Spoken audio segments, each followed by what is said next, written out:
Assalamualaikum warahmatullahi wabarakatuh. Alhamdulillah, sholatu wassalamu ala rasulillah, amma ba'd. Kaum muslimin yang dirahmati Allah subhanahu wa ta'ala, masih membahas seputar dialog Ustadz Salman Ali versus Ustadz Engku dan Kiai Hidayat Nur. Nah, sebelum melanjut kepada pembahasan, kami ingin mengklarifikasi kesalahan pada salah satu postingan video kami yang mengatakan bahwasanya Ustadz Salman Ali ini berakidah Asy'ariyah atau Asy'ariyah. Kemudian kami mengklarifikasi bahwasanya pernyataan tersebut tidaklah benar. Yang benar adalah Ustadz Salman, beliau berakidah mengikuti Asy'ariyah, yang insya Allah kita memahami definisi Asy'ariyah tersebut. Nah, kembali kepada topik pembahasan kali ini. Kali ini Ustadz Salman Ali sedikit menerangkan biografi Syekh Muhammad bin Abdul Wahab.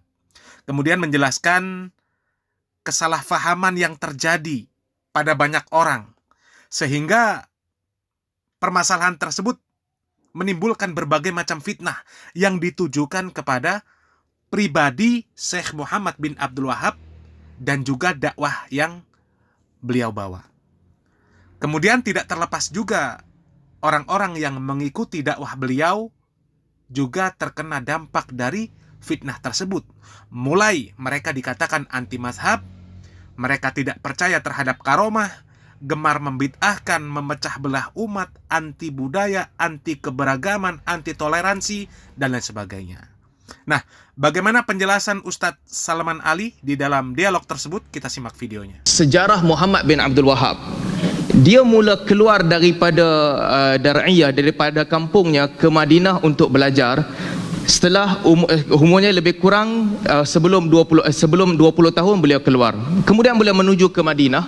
Beliau belajar dengan Hayat Sindi, gurunya, dan Muhammad bin Abdul Wahab dikenali dalam silsilah sanad mazhab Hambali, memegang sanad yang antara sanad yang paling pendek dengan Imam Ahmad bin Hanbal, sanad yang paling ali disebutkan. Dan kalau beliau belajar ke Basrah, beliau pergi ke Ahsa dan beberapa perjalanan lain Muhammad bin Abdul Wahab, sehinggalah beliau sampai ke Dir'iyah dan bergabung dengan Muhammad bin Saud pada 1158 di Dir'iyah. Kemudian berlaku beberapa siri peperangan, 100 lebih peperangan. Ya. Dan dalam peperangan ini, kalau kita buat kiraan, yang meninggal dalam peperangan ini lebih kurang 4,000 ke 5,000 orang. Dan pada tahun 1185, beliau menghantar muridnya pergi ke Mekah untuk berdialog dengan ulama Mekah. Dan beliau meninggal dunia pada tahun 1206 Hijrah tanpa membuka kota Mekah lagi. Belum sampai ke situ, belum ada pertembungan lagi. Yang ada nanti generasi kedua selepas Muhammad bin Abdul Wahab. Baik, macam kita sebutkan tadi, kenapa susah nak define Wahabi? Kerana ini yang berlaku dalam keadaan masyarakat kita. Siapa sahaja orang awam yang mengajak kepada keterbukaan dalam mazhab, anda boleh dengar kenyataan Datuk Mufti dan sebagainya, keterbukaan dalam mazhab, tidak terikat dengan mazhab. Akhirnya apa? Dilabel Wahabi, dilabel anti mazhab. Buktinya baru tadi ada dalam slide. Sebab itu kita tak boleh define sesiapa yang mengajak untuk meninggalkan bid'ah, sedangkan meninggalkan bid'ah ini adalah pegangan semua mazhab. Tidak ada mazhab ahli sunnah wal jamaah melainkan mereka akan mengatakan beberapa perbuatan fiqh adalah bid'ah. Semua mazhab mereka datang, mereka kata pecah belahkan mazhab masyarakat. Sedangkan dalam mazhab Syafi'i sekalipun, perkataan bid'ah digunakan dalam masalah khilafiyah di kalangan ulama mazhab Syafi'i. Tidak ada orang yang menentang khurafat. Tidak ada orang yang menentang khurafat, melainkan orang ini akan dikatakan tak percaya kepada karamah, lalu diletakkan label Wahabi. Contoh paling jelas, ada ustaz yang memang merepek. Bila dia cerita tentang tinggi bangunan Firaun, merepek tak masuk akal, dan dia pun merepek. Sebelum pengakuan dia, kita ke hadapan. Ramai orang ke hadapan mengatakan ni tak masuk akal, takkanlah tinggi itu bangunan Firaun. Apa mereka kata? Mungkin karamah boleh pakai. Kamu Wahabi, tolak dia. Akhirnya bila ustaz tu sendiri mengaku yang dia salah kaji, salah maklumat, diam. Demikian juga, boleh tengok saya tulis tadi, saya tulis dalam Facebook yang Ustaz Engku quote, masalah dengan gerakan Wahabi ni, bukan gerakan Wahabi, ekstremis Wahabi, mereka salah faham tentang taat kepada pemerintah. Mereka bawa, sebahagian mereka membawa ideologi mesti taat dan mesti ikut, sampai undi pun kena undi parti pemerintah ketika itu. Apa jadi? Dikatakan mereka ni lawan pemerintah, Khawarij keluar lawan. Jadi istilah Wahabi tu guna kepada siapa? Bahkan list yang Ustaz Engku share ada berpuluh-puluh orang di situ, saya pasti dia pun tak pasti daripada Wahabi ataupun tidak, copy paste. Jadi akhirnya kalau ini berlaku, siapa tu Wahabi? Dan semua perkataan yang diucapkan oleh Kiai Hidayat sebentar tadi tentang ayat sifat, majoriti orang yang kata dia Wahabi, dia tak tahu pun perbahasan tu. Dia tak tahu pun tentang jihad, tentang had, tentang jisim, tentang jawahir, tentang a'rad, orang tak tahu pun. Wahabi juga. Jadi sebab itu istilah Wahabi ini adalah istilah yang digunakan untuk memomokkan orang di banyak tempat. Tadi ada pembentangan kata Bembas kata istilah tu mulia. Bukan, tengok betul-betul perkataan Bembas.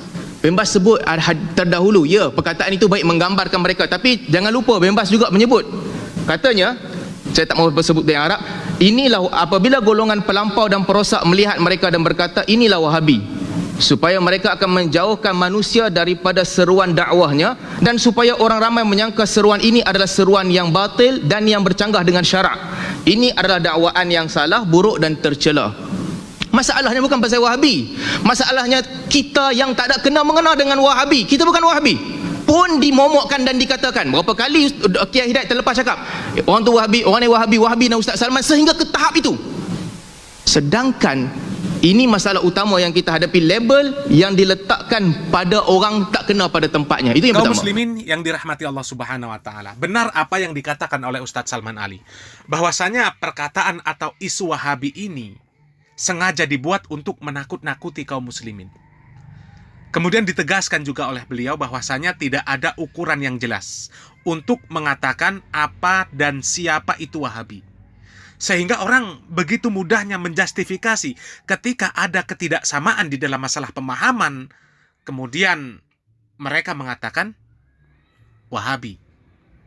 Dan paling banyak isu atau fitnah Wahabi yang dihembuskan oleh mereka adalah mereka mengatakan bahwasannya Wahabi adalah anti mazhab. Padahal orang-orang yang mereka katakan sebagai Wahabi, mereka mengatakan bukan anti mazhab, akan tetapi mereka tidak fanatik terhadap satu mazhab saja. Begitu juga kebanyakan mereka yang mengklaim bermazhab Syafi'i, mereka juga menyelisihi sebagian perkara yang ada di dalam mazhab Syafi'i. Tidak sepenuhnya mereka memakai mazhab Syafi'i. Dan itu terjadi di banyak perkara. Kemudian lagi dikatakan bahwasannya Wahabi tidak mengakui adanya karomah. Ketika mereka tidak mempercayai cerita-cerita khurafat yang banyak beredar. Terutama yang paling banyak itu khurafat orang-orang yang mereka klaim sebagai wali, yang memiliki begitu banyak kesaktian-kesaktian.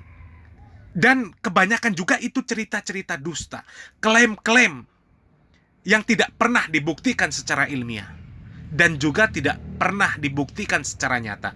Hanya klaim cerita-cerita yang tidak jelas sanadnya.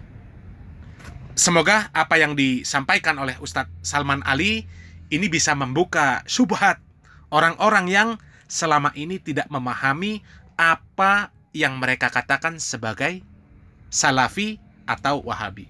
Semoga bermanfaat. Barakallahu fikum. Wassalamualaikum warahmatullahi wabarakatuh.